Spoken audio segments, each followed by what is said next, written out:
Good morning. Welcome to Heart and Soul Center of Light. My name is Ron Marshall, and I'm a licensed practitioner and founding member at Heart and Soul, and I'm honored to be facilitating our meditation experience this morning.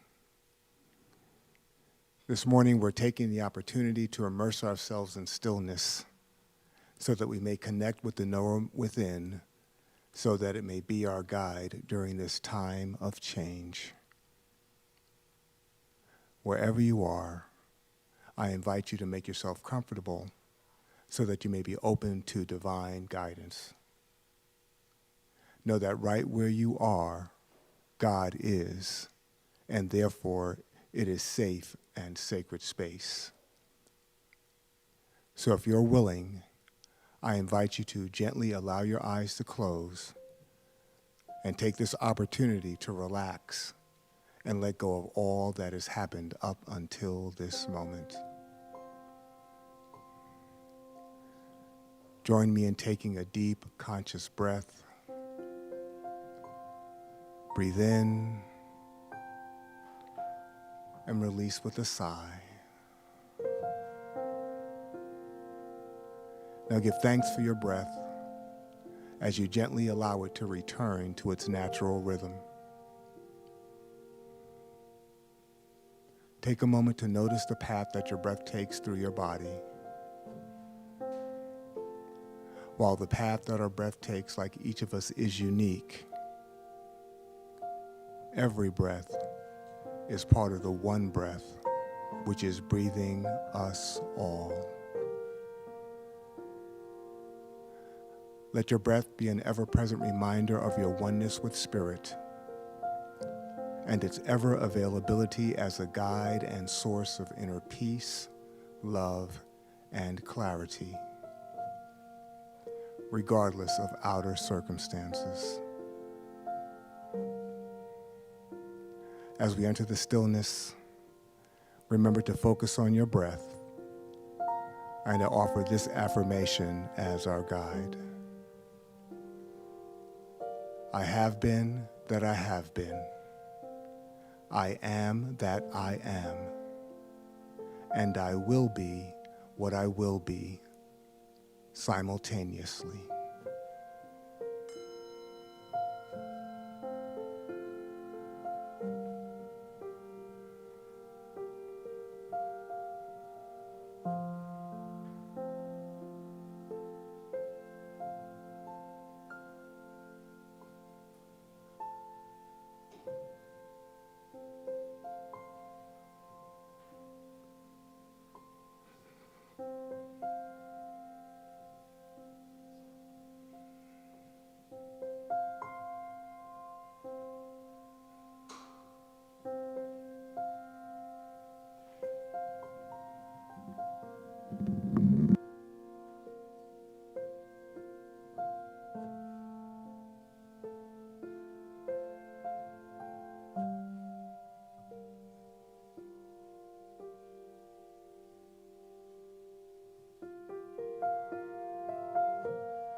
I have been that I have been.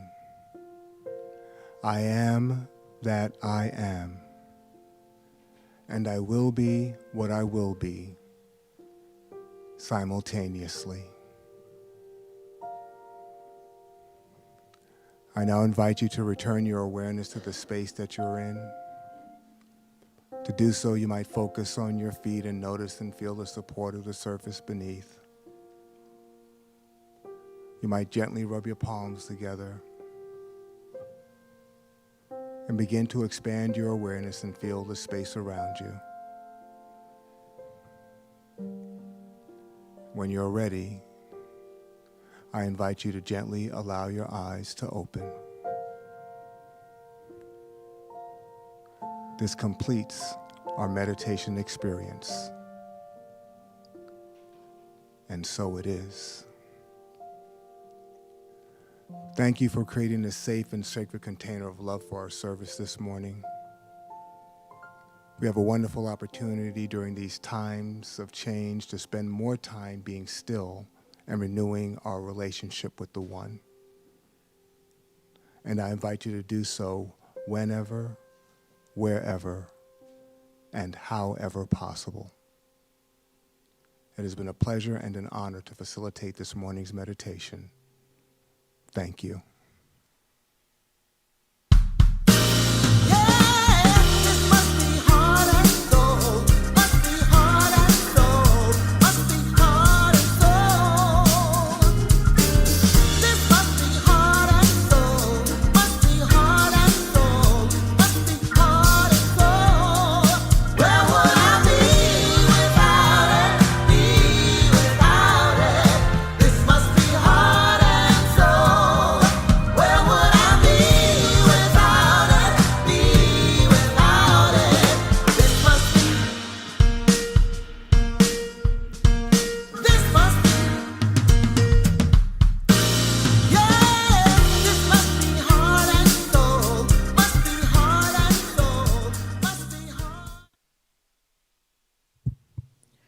Good morning, heart and soul, and welcome to our Sunday virtual service. Today is Sunday, January 24th. My name is Sonia Russell. I am a licensed practitioner and proud founding member here at Heart and Soul. It is my great pleasure to welcome you and let you know how you can be fully engaged at Heart and Soul Center of Light. I want to let you know or remind you that our theme for 2021 is Adventures in Faith, Rise Up. We are presently enjoying the daily read of Emmett Fox, Around the Year with Emmett Fox. Today, January 24th, is on the law of relaxation. We invite you into that read, family. We also invite you to stay connected in all the ways there are to stay connected, including Facebook, YouTube. Make sure you subscribe to our channel, Instagram, Twitter, and all of the various podcasts platforms. We also wanted to let you know that there will be an opportunity for you to give in community at the end of service, but you can give anytime by visiting our website or texting to give. You can also get all of our opportunities to be engaged, as well as any videos and slides that are shown right in your email box by signing up for our recap at heartsoulcenter.org/sign up.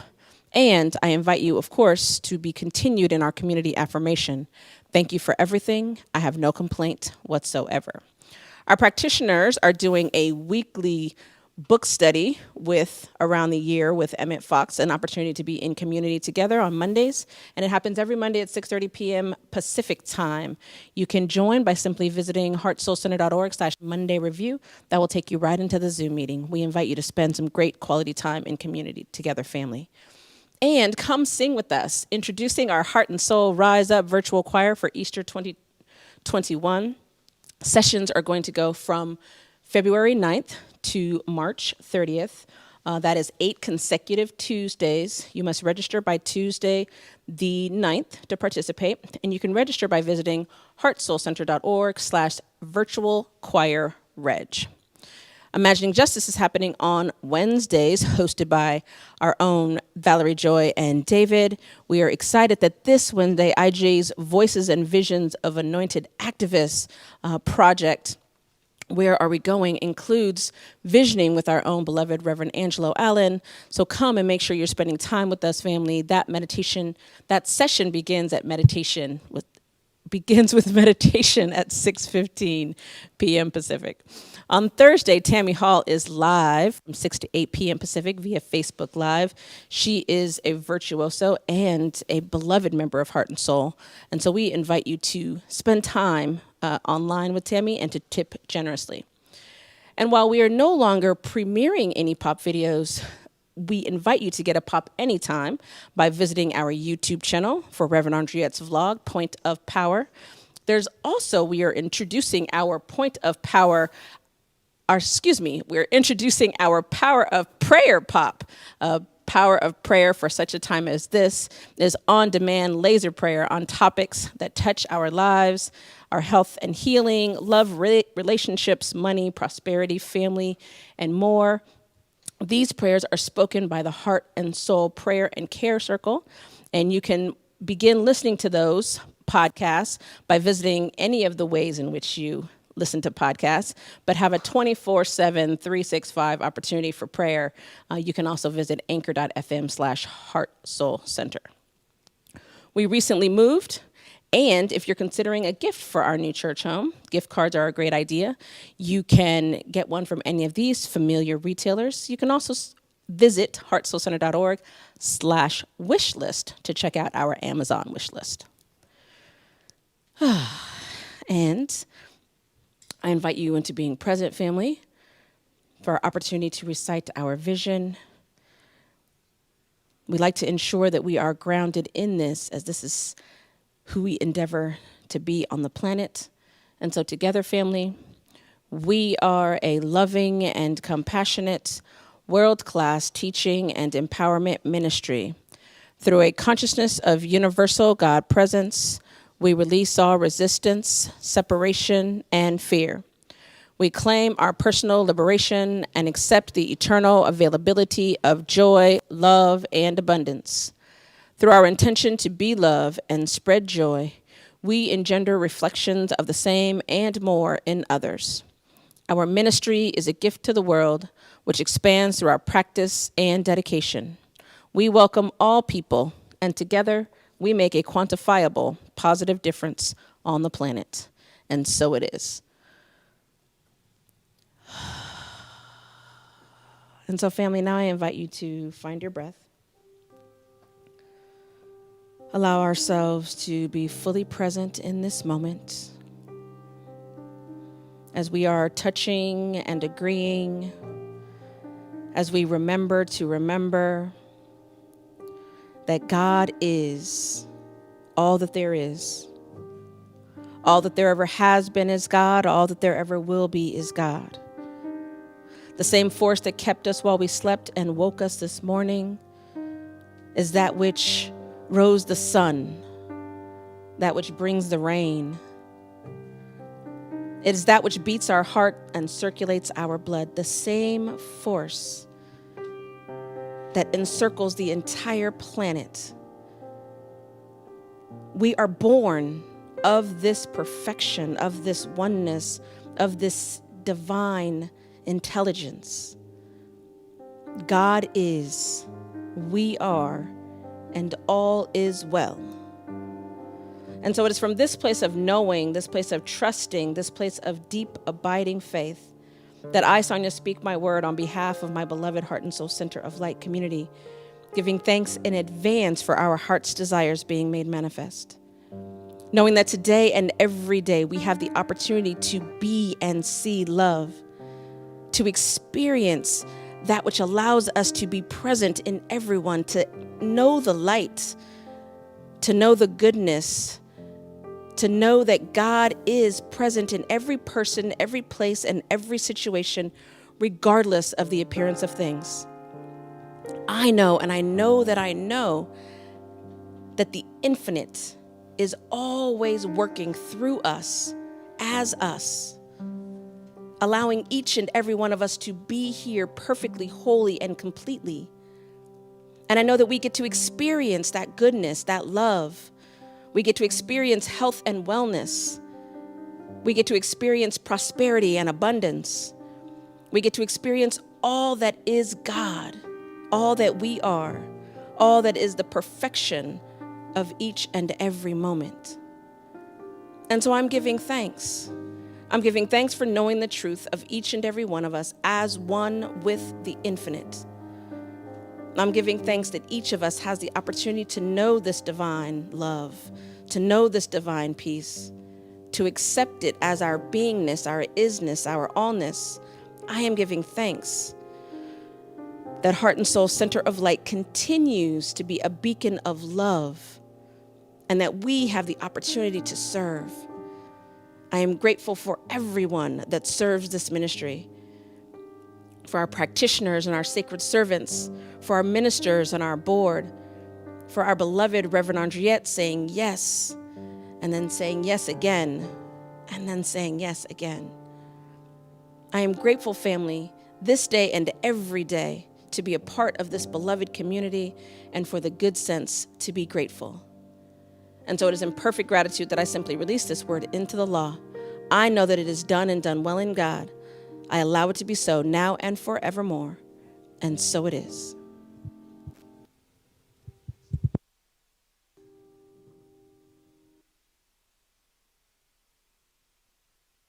Mr. President, Dr. Biden, Madam Vice President, Mr. Emhoff, Americans, and the world.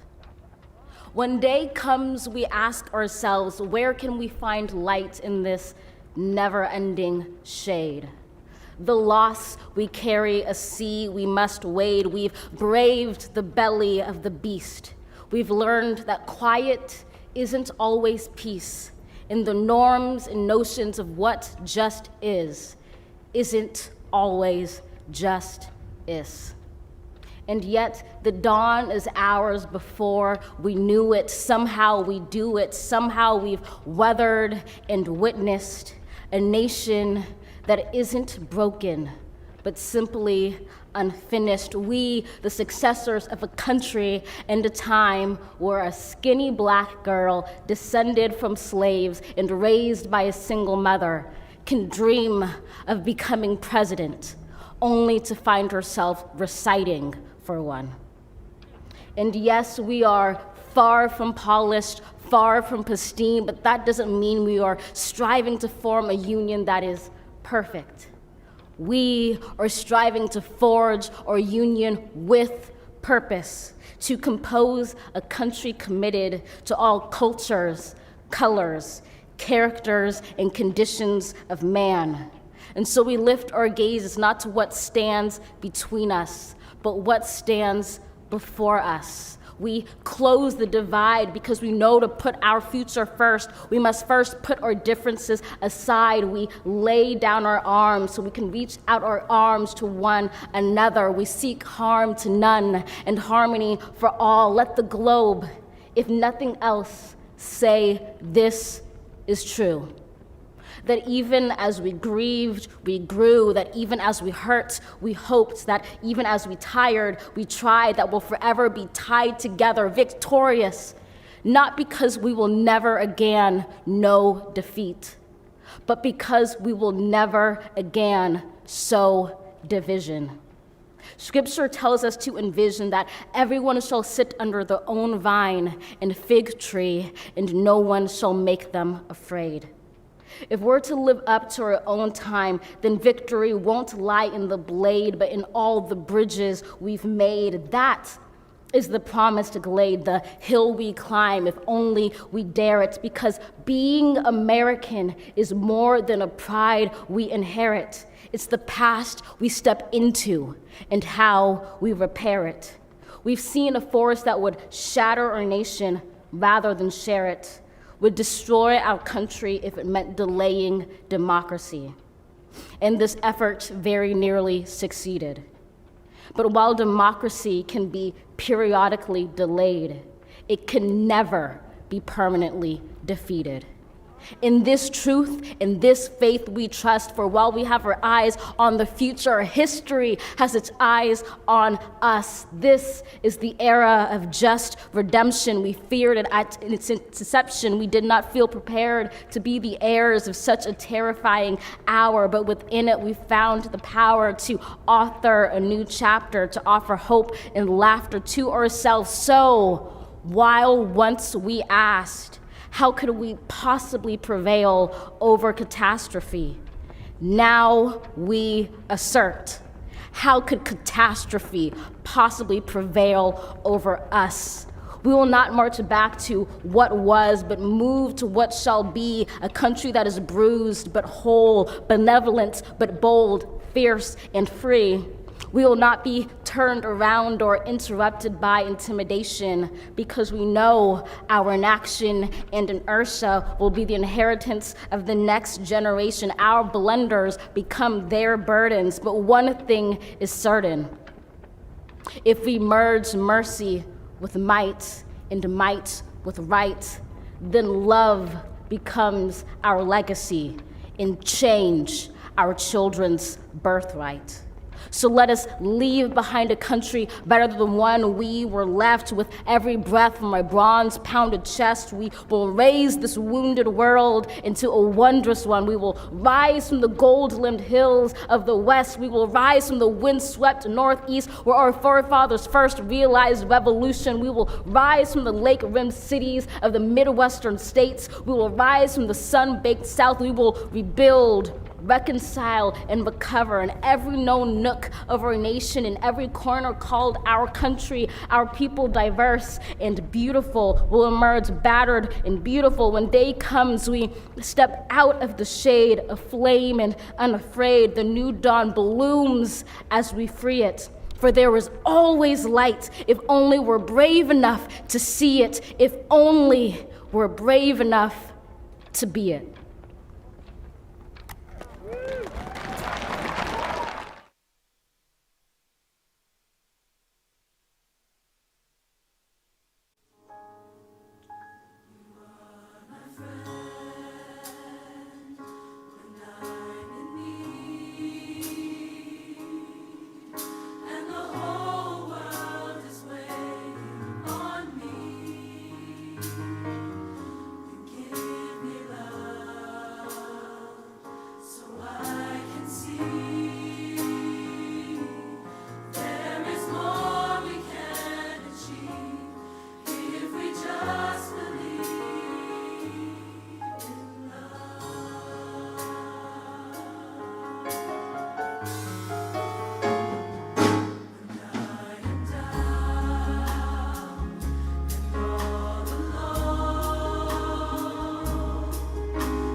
Oh, heart and soul, that was the Chicago Children's Choir bringing us Believe in Love.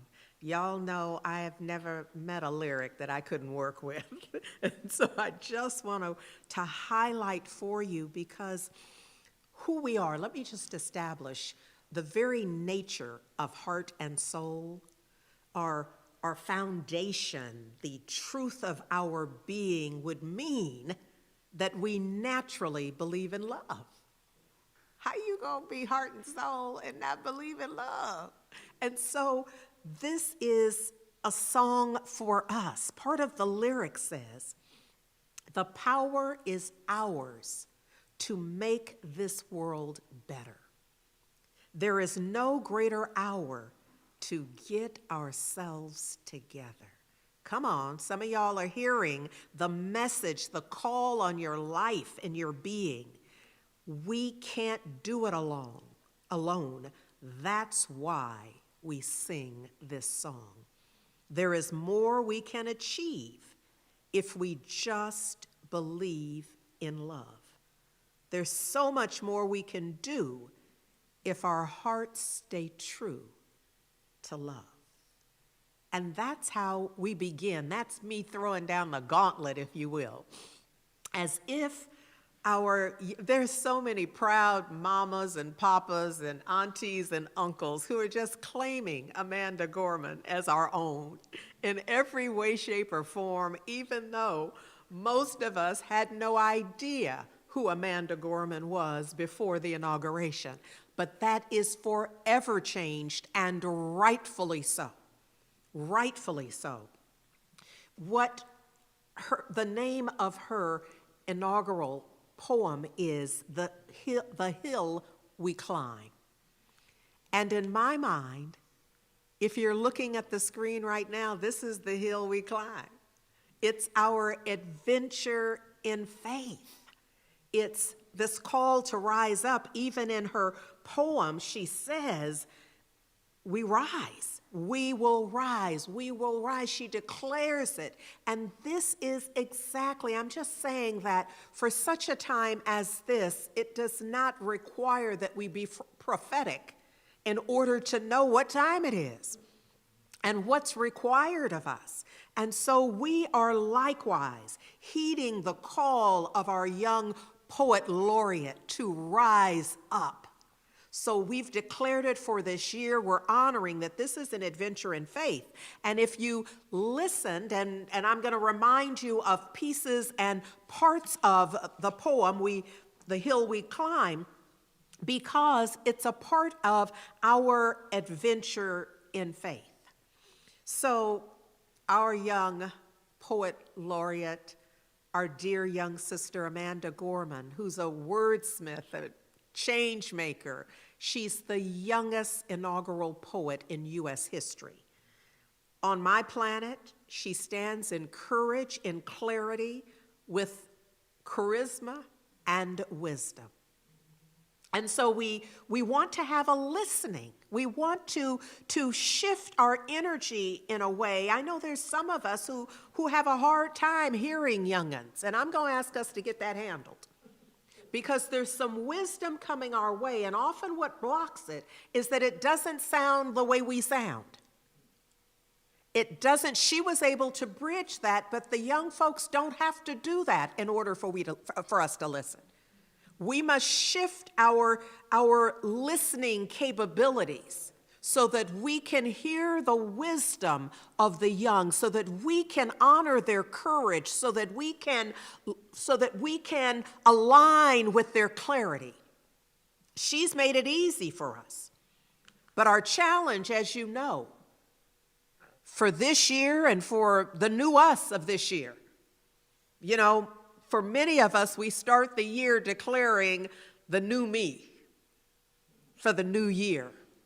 The idea here is that our work is to turn what we know is right into righteous action. Now, when I first brought this to you, I told you that I'd received it as a greeting card and tweaked it just slightly, but it had this similar look with the Adinkra symbols and the message. And now we've seen the world show us how important this is, that what we know is right is what we must turn to. We can be in the world, but not of it.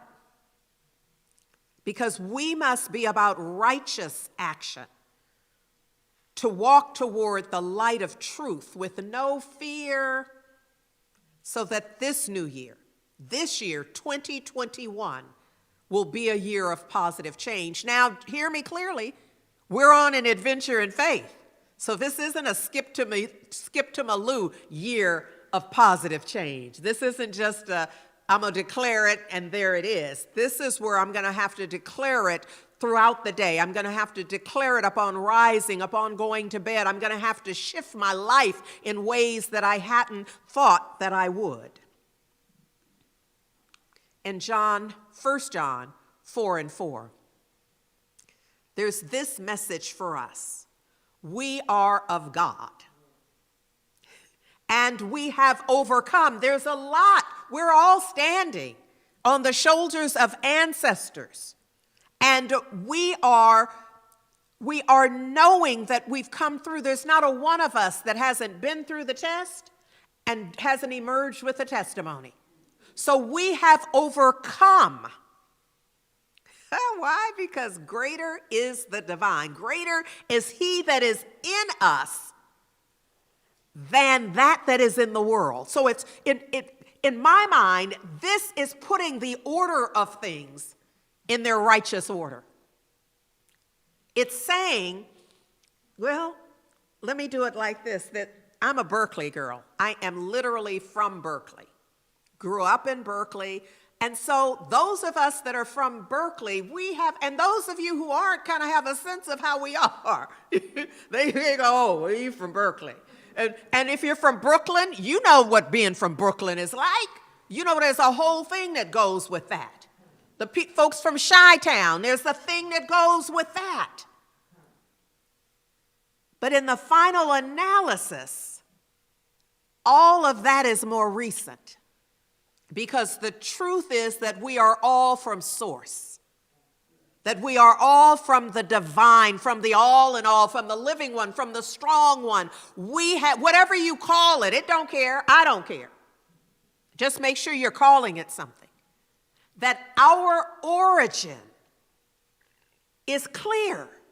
That we are of the divine. The divine is of us. There is no separation. That's the whole idea of oneness. That you cannot separate God out, the divine out, source out from us. So here's what I think it's saying. It's saying that because when we realize where we're from for real, so I'm claiming being from Berkeley, but before that, I am from the all in all, from source. And so even though I'm acting, talking like I'm from Berkeley, behaving like a Berkeley girl, there's a greater calling on my life. Greater is the divine that is in me than that is in the world. And so I have an opportunity to choose. You see, I believe that because we are from source, and just as I told you that believe in love, whether we ever say it aloud, is the heart and soul calling. That could be one of our many theme songs. But as we back it up and discern and determine and honor that we are from the divine, from all source, from the very love that is the divine, that is God, we realize that what else could we possibly believe in if we're going to honor where we're from?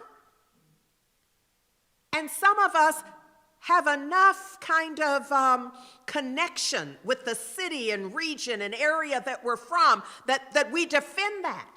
And I'm going to ask us to go back a little further, go back to source and begin to defend and stand in. I'm from the divine. I'm from the all in all. I'm from the knower of all. I'm from the divine source of everything, the love of God.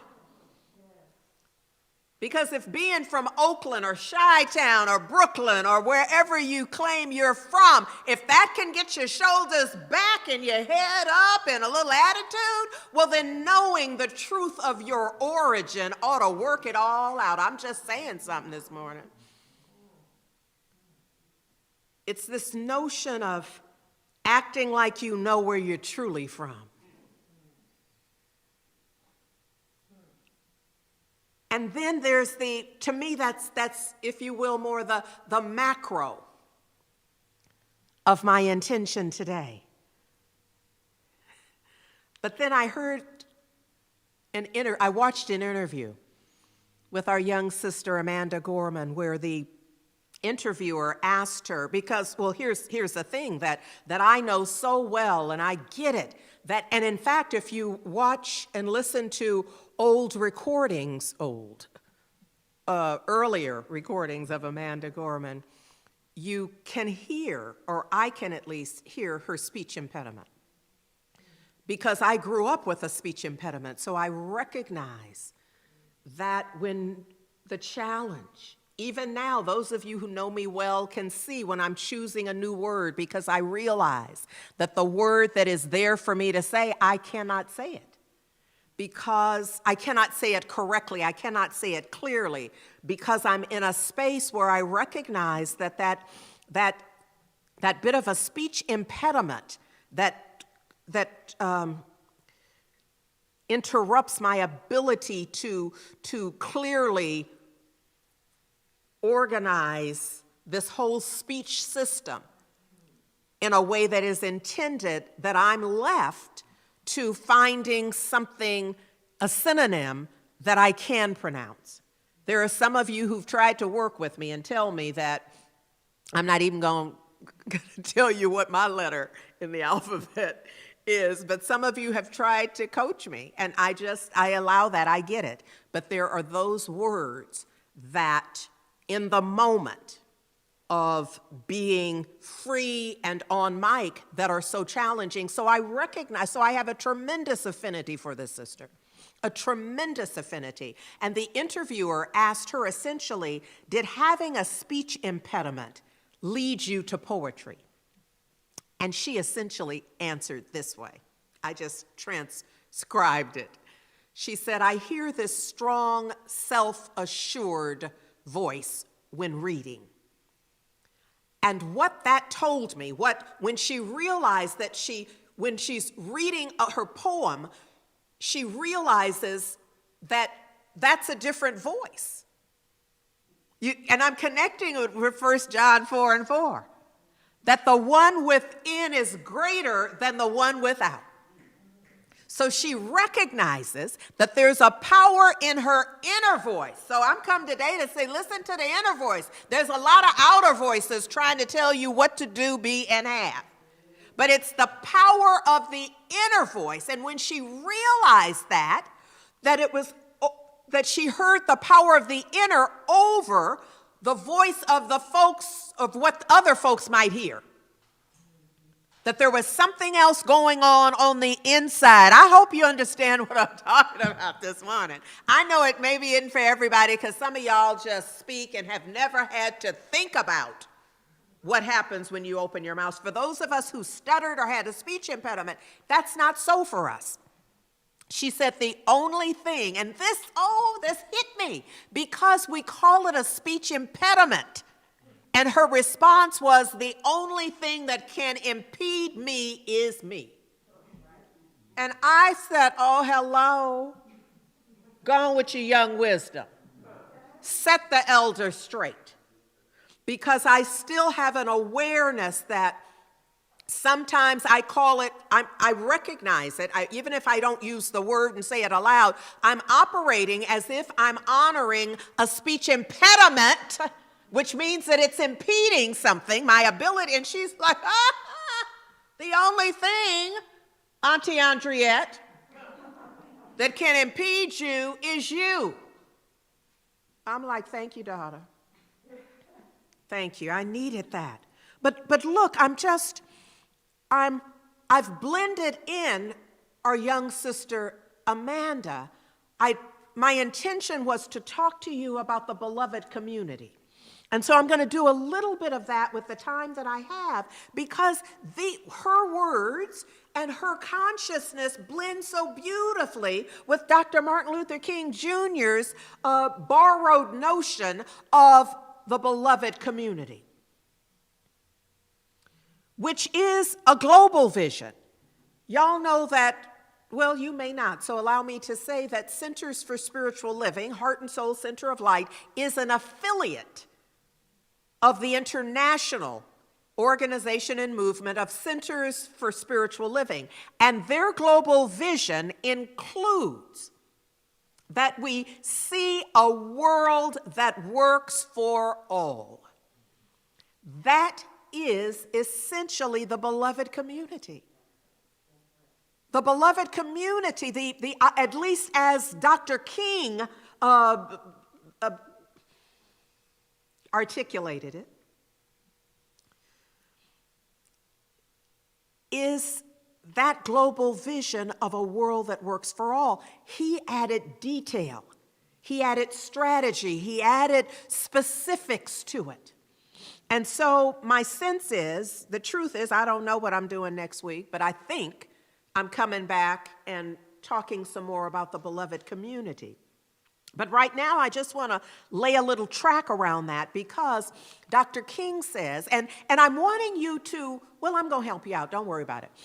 Dr. King says, our goal is to create a beloved community.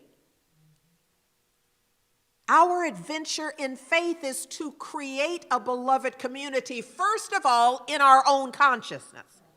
Because it's not going to be one in the world until there's one within us, in me, in you. He says, and this creation of a beloved community will require a qualitative change in our souls, as well as a quantitative change in our lives. We're going to be on an adventure in faith to accomplish this, because we're going to have to change, and that's usually what's in the way of whatever it is that we're up to, or whatever it is that we desire to be up to, is we're like, oh, I'm all in. Until you say, well, now you're going to have to change. Oh, well, I'm going to get back to you. Because I was planning on having different outcomes, but being exactly the same. And if you have studied here for 20 minutes, by now, you already realize that that's an impossibility. We will not have a shift until we have changed. Whoa. Dr. King, now he spoke about this on a number of occasions and wrote about it, so there are excerpts in different ones of his books, but this is what he says, and I love that, from 1959. The way of acquiescence leads to moral and spiritual suicide.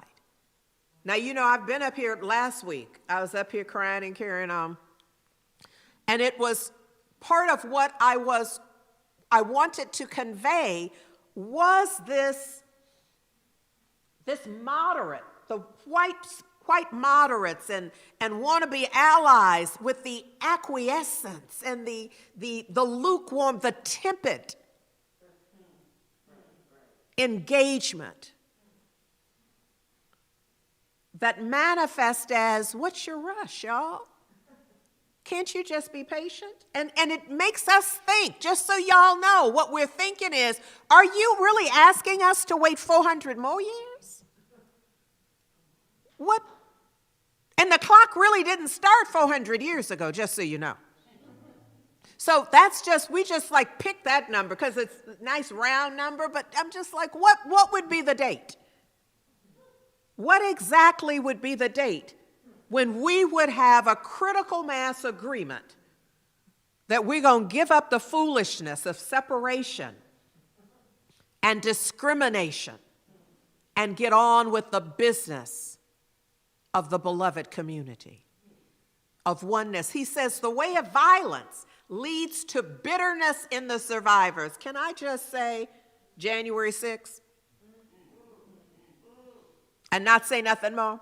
The brutality, he says, the way of violence, January 6th, leads to bitterness in the survivors and brutality in the destroyers. He says, but the way of nonviolence leads to redemption and the creation of the beloved community. Baby, we got work to do. We have work to do. Our young sister poet laureate offers us these ideas. Now, you heard them when she read it, but I want you to hear it in the context of the beloved community. I want you to hear the similar voice, the similar wisdom, the courage to say what's so. She said, we're striving to forge a union with purpose, to compose a country committed to all cultures, colors, characters, and conditions of man. Because I was already studying the beloved community and wanting to continue my sharing about Dr. Martin Luther King Jr., I immediately recognized young sis is talking about the beloved community. She is calling it forth. She's invoking it in her own way. Aware or not does not matter to me. She says, and so we lift our gazes, not to what stands between us, come on, but what stands before us. We close the divide because we know to put our future first, we must first put our differences aside. We lay down our arms, January 6th. We lay down our arms so we can reach out our arms to one another. We seek harm to none and harmony for all. Dr. King says, but the end is reconciliation. The end is redemption. The end is the creation of the beloved community. See, that's where she's going as well. This hill we climb, once we've climbed the hill, we're in the beloved community, in consciousness. Oh, I hope y'all get it. Okay, all right. So he says that it is this type of spirit, her type of spirit, your type of spirit, this type of love that is inclusive and accepting, that can transform opposers into friends. Many of us can give testimony to this, that we know folks. Okay, sorry. Stay with the talk, Andrea. Okay. All right. Because there's something, okay, somebody remind me. Deb, remind me. Karen's. Remind me. Good. All right. It is this notion of transforming opposers into friends. Means we have to have a consciousness of that. We must set an intention of that. We must have a willingness to communicate, to bridge the divide. He says it is this type of understanding goodwill that will transform the deep gloom of the old age into the exuberant gladness of the new age. This is the hill we must climb. This is and we must take it as an adventure in faith. Just then I got a picture of me, as a youngster, and my mother, just had high intentions. And so it was forever that she had something for me to do, someplace for me to go, something for me to participate in, something for me to recite, something for me to say, somebody for me to talk to. And so often I had that whole, I have to do it. And but that's not how we're taking this adventure in faith. This ain't that. And I know sometimes I've already done some forgiveness work. Why? You're not done. When it's all healed, we'll know we're done. We'll know the prayer. We've got to keep praying till it's done. We're going to keep forgiving till it's done. We're going to keep showing up knowing the truth. Yes. Doing our work. He says it is this love which will bring about miracles in the hearts of men, of humanity. This is why we are doing what we're doing. That he wrote in 1956. Come on, I'm just saying, by now, come on, let's just get on the good foot and do this thing. But I guess my favorite part, I got so many little favorite parts, but this is my most favorite, one of my most favorite parts of Sister Gorman's The Hill We Climb. And I want you to hear this. She says, but one thing is certain. If we merge mercy with might and might with right, then love becomes our legacy. Oh, see, that's an advanced understanding. She says, love becomes our legacy and change our children's birthright. You know, that's why I'm in this game. Whatever the game is that I'm playing, I have a vision that the youngsters, there's a point in time where a black child will say, what is segregation? What is discrimination? I hear y'all talking about, what is that? And not because they're disconnected from the current reality asking, and not because they have a limited vocabulary asking, but because there are no examples in the world to draw from. When I read from Dr. King's letter from a Birmingham jail, he lays it out about how you have to talk to the children. How do you explain to them being left out because of the color? There's no language to explain that to anybody you love. Now from a filter of hate, folks say anything. But from a filter of love, how do you communicate that clearly? I don't want anybody to have to. So I dream of a day, and I have this vision that I'm doing my part that will bring about the miracles in the heart of humanity. That there's a part for me to do. It's not every part. So just because I got a part don't mean you can be like, oh, she gonna do that part. No, there's a part for everybody. Everybody that's here. If you're here tomorrow morning, you still got a part. If you're not here, you're off the hook. But if you're here tomorrow morning drawing air, breathing it in, breathing it out, even if it requires some assistance, if you are here and drawing breath in any way, shape, or form, there's more for you to do. There's more for you to be, there's more for you to do, there's more for you to have. It simply is the law. She ends that piece with saying, so let us leave behind a country better than the one we were left with. That's for us. That's for us absolutely to do.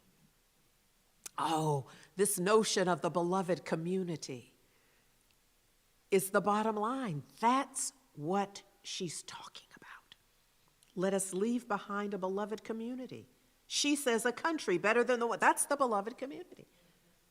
Centers for Spiritual Living says we see a world that works for all. All. That's the beloved community. That's the very basis of that. And I believe it. I don't know that any of us has ever seen it. We certainly have not seen it everywhere. But we've caught glimpses of it. We've seen groups together that were unlikely. We've seen liaisons and collaborations and friendships that we're like, how'd those two people get together? They are so unlikely. But they are being a demonstration for us. They are being exemplars, if you will, of how we can be with each other. Not regardless, including our perceived differences. differences in beliefs, differences in our actions, differences in our culture, differences in our awareness, but we work together because we're in this together. Yeah? I want to end with our sister's closing for her beautiful poetic work. There is always light if only we're brave enough to see it, if only we're brave enough to be it.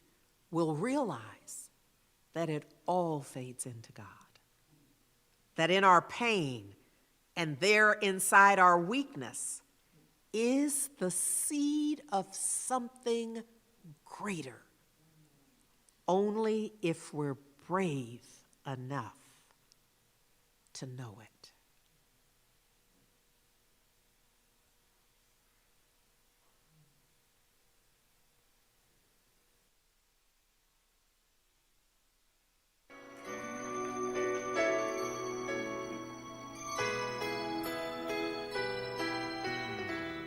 In my pain, there inside my weakness is the seed of something greater in me, and the shame of not choosing higher, and all the disappointing moments fade into God, and no mistakes have been made in God.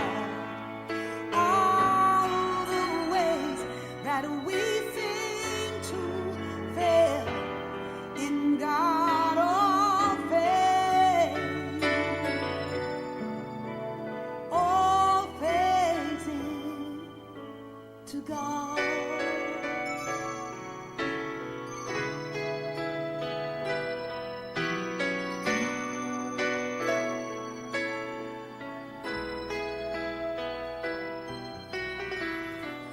No choice, prisoner of anguish, in a jail of I'm so lonely, a jail of all is lost, but the stars are shining to remind us a seed will need the darkness to change into new light, and no mistakes have been made in God. All the ways that we seem to fail in God all fade. It all fades into God.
In today's world especially, it's not easy to keep a center going.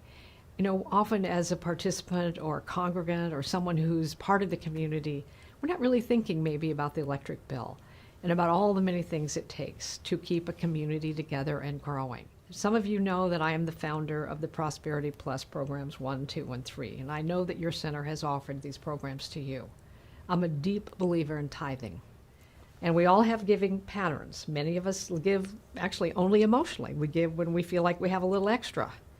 And then there's another kind of giving that's a regular repeated giving that comes with a percentage to it. And if it's not 10%, it's 5% or it's 6%, but it comes out of a decision to have circulation in your life. Planting in a beautiful place like the Heart and Soul Center of Light for the growth of a community that you has nurtured you, can nurture you further, and more than that, can spread this wonderful message to a world that is deeply hungering, even if they don't know yet that they're hungering for it. So I invite us on this day to lean in and make a commitment for percentage giving over the next year. And then turn around every 3 months and take a look at what's happening in your life. Something happens when you're a regular giver. And each month, as you're receiving your income, a portion of it goes to support. It changes the way you feel about yourself. It changes your level of expectation of good in your life. It changes your sense of worthiness and your connection with the very source of your life. Thank you, Mary Morrissey, and thank you, Reverend Andriette, for reminding us that at Heart and Soul Center of Light, we are about the business of the beloved community. Through our prayer, through our meditation, through our recognition that a world that works for everyone is absolutely possible and inevitable. We know we have work to do, and some of that work happens through your support of Heart and Soul through gracious giving. You can graciously give to Heart and Soul by sending a check or money order to Heart and Soul Center of Light, 5627 Telegraph Avenue, number 405, Oakland, California, 94609. You can also give online at our website at heartsoulcenter.org/give. And while you're there, you can even set up your giving to happen on a recurrent basis in the timing and the amount that you want to happen automatically, or you can give a one-time gift. Last but not least, my favorite way to give is simply to text the word give to 510-500-5849. Whatever way you choose to give is absolutely right and perfect, and we are so thankful for your gift. And it's also important that we maintain the proper consciousness in our giving so that our gift will be the blessing that we need it to be in the world. Therefore, we bless our gift. I invite you, wherever you are in the world, to take your gift in hand right now and maybe place it right over your heart. Or otherwise, place your hand over your heart, knowing the greatest gift there could ever be is the gift of life that's beating right under your hand as we say our blessing together. I bless this gift as healing energy and send it into the divine flow of all good. Infinite prosperity circulates through me, through my church, and throughout the world because I know God as source. Thank you, Revelo. Family, this is my opportunity to remind you how to continue to be engaged, beginning with tomorrow, Monday, and every Monday at 6:30 p.m. We're walking through Around the Year with Emmett Fox. It's a great opportunity to be in community, and you can simply visit heartsoulcenter.org/Monday Review to join. Beginning on February 9th, we will have our Heart and Soul Rise Up virtual choir for Easter. Those sessions begin on the 9th at 7 p.m. Pacific time and will occur for 8 consecutive Tuesdays. You need to register for the sessions, so we want to make sure that you visit heartsoulcenter.org/virtual choir reg. You can also find this on our website. Imagining Justice is happening on Wednesday, hosted by Valerie, Joy, and David. This Wednesday, IJ's Voices and Visions of Anointed Activists project, Where Are We Going? A visioning with our beloved Reverend Angelo. Make sure that you are with us. The session begins at 6:15 p.m. with meditation. Tammy Hall is live on Thursdays from 6 to 8 via Facebook Live. Please make sure that you are supporting our sister and that you are tipping generously. We recently moved, and if you're considering a gift for our church home, gift cards are a great idea. We could use one for any of these familiar retailers. We also have an Amazon wish list at heartsoulcenter.org/wishlist. Heart and Soul supports Marcus Books, the oldest independently owned black bookstore in the country. You can shop Marcus Books by visiting bookshop.org/shop/Marcus Books. And we're supporting Kingston 11. You can visit them at Kingston 11 Eats. They have Jamaican cuisine at the town's gathering space. The Heart and Soul Youth and Family, we have two arms of our youth and family, as it were. The Pulse meets ages 13 to 18, meets on Zoom at 11:30 a.m. Pacific time on Sundays. You can email the Pulse at heartsoulcenter.org to gain access. And our Youth and Family Village, ages 4 to 12, are doing asynchronous learning with videos that can be found at heartsoulcenter.org/watchyfe. We know Family Led Prayer works for everything, and group prayer is available following service via teleconference about 10 minutes after the conclusion of service, as well as on Wednesdays at 7 a.m. Pacific time. And we are inviting, while we're no longer doing premiering pop, you have an opportunity to get a pop anytime, Reverend Andrea's Point of Power vlog, by visiting our YouTube channel. And we're introducing our Power of Prayer, an additional pop for such a time as this, on-demand laser prayer on topics that touch our lives, health, healing, love, relationships, money, and more. And they're spoken by our amazing Heart and Soul Prayer and Care Circle. You can find it on all of the podcasts in which you find yourself frequenting. You can also get started at anchor.fm/heartsoulcenter. And I want to remind you that we are very proud of our beloved Reverend Andriette and the way she is showing up in the world, including her presence in the February Science of Mind magazine. She already has a monthly column that she's been doing for a while now, but the cover story for the February Science of Mind magazine is on Mother Harriet, and our beloved Reverend Andriette has penned that story.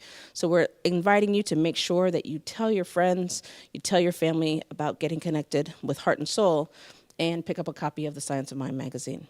And I'd like to welcome back our beloved Reverend Andriette. Thank you, Sonia. Thank you. I'm always jazzed that y'all show up. I am, even the introvert in me is like really missing everybody and all of the opportunities that we used to have to be together. So I just want to remind you that if you would please, as you log on, either via Zoom or Facebook or via YouTube, to let us know where you are. That they get that information to me, and I just beam with it because I just imagine, folks in different places. This is a very different time and experience for us. So I just want to acknowledge those of you who are in the greater Bay Area, the San Francisco Bay Area. Thank you for tuning in and participating in the service. And we also have with us today some folks in Aurora, Colorado, and Tucson, Arizona, and Lahaina, Maui, in Jackson, Mississippi, Salida, California, and Charlotte, North Carolina, Clovis, California, Atlanta, Georgia, Boston, Massachusetts, Connecticut, Royal, Virginia, Detroit, Michigan, Spartanburg, South Carolina, Jaco, Costa Rica, in New York City, and Salvador, Bahia, Brazil. Also, just thank you for being with me. I don't get to see you. I'm grateful that you're tuning in and see me and what we're up to. So thank you so much for that. This is a time, we are preparing for Easter. Well, we have so much that's happening in between, but I just want to remind you and also put a plug in. Because it's going to be a virtual choir, wherever you are, you can be a part of it. And we're going to do our best to have everybody sound good. Let me just say, I know that it's very different singing virtually because it's just you on that mic, but we have ways, and we just want to support everybody who wants to be a part of it. in being a part of it. So you know the sessions begin February 9th, and it's every Tuesday for 8 consecutive Tuesdays. You must register by Tuesday, February 9th. I'm going to say, if you already know you're going to do it, register today at heartsoulcenter.org/virtual choir reg, R-E-G. So be a part of it. It's going to be a good time, and I would appreciate it. It's my ask for Heart and Soul that we have a choir on Easter Sunday, and it's going to be virtual. So everybody will be safe, and we will have the benefit of that. Also, just want to highlight prayer for such a time as this. So just as Sonia said, right after our service, you can call in for that on Wednesday mornings at 7 a.m., but also the new thing that I love, the initiative that Heart and Soulers are taking, because now, although you can always get a pop video where we were doing Point of Power, those are all cataloged and available for you on demand. You now have prayer on demand. You better ask somebody about prayer on demand, just whatever's going on for you. And you can, look at here, you can, if you're clever and want to get yourself set up, you can create your own little library of prayers, just like you have your playlist for the songs. You got your little love playlist, you got your little hangout, you got your little whatever playlist. You can have your prayer playlist. And just be supported throughout whatever's going on in your life. And I just support you in that. I just, shout out to the folks who putting it together. I just am so grateful that we're making prayer available for such a time as this. And it means that these prayers stay in the media forever. And on your little smartphone, I encourage you to have your little smart devices do something smart. And if you roll over and hit something and it starts praying, that's a smartphone right there. That's a smart one right there. I'm just saying that's a smart thing to do. So look, Ricky Byers just sang for us that no mistakes have been made in God. That all the ways that we seem to fail in God all fades. And so I just want to begin there in acknowledging that there's one life. And it's God.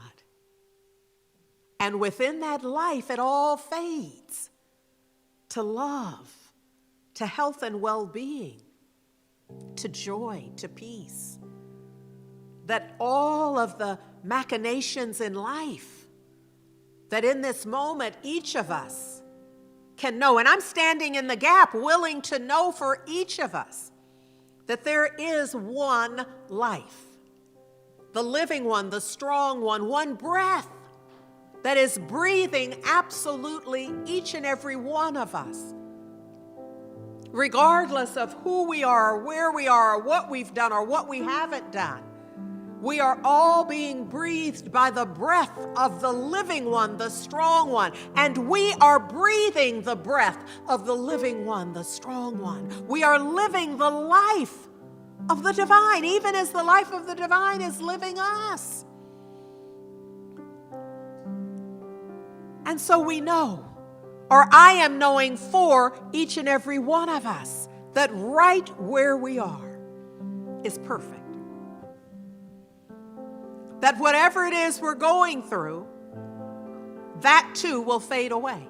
Like the last thing, that it all fades into God. That it all fades into the infinite possibility of something else unfolding in life. That no matter what is going on or how it seems in the moment, that right in this very same moment, coexisting is the infinite possibility of a shift, of the desired outcome, of the answered prayer.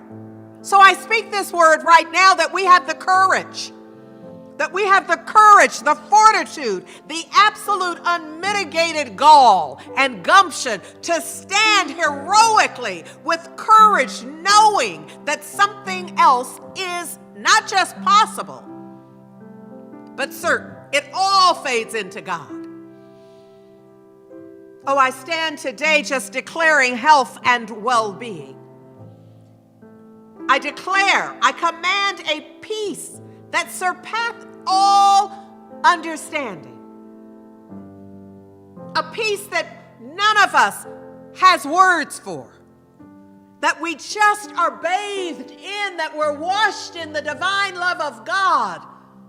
An understanding beyond our current understanding. That we're left with an acceptance of the divine, that we're left with an acceptance of life and humanity, that we are experiencing unconditional love. Bubbling over in our heart of hearts, that right where we are right now, there's a divine shift. That in that shift, more health, more well-being. In that shift, more peace. In that shift, more joy. That we're creating the space for it in our consciousness, often called in our heart.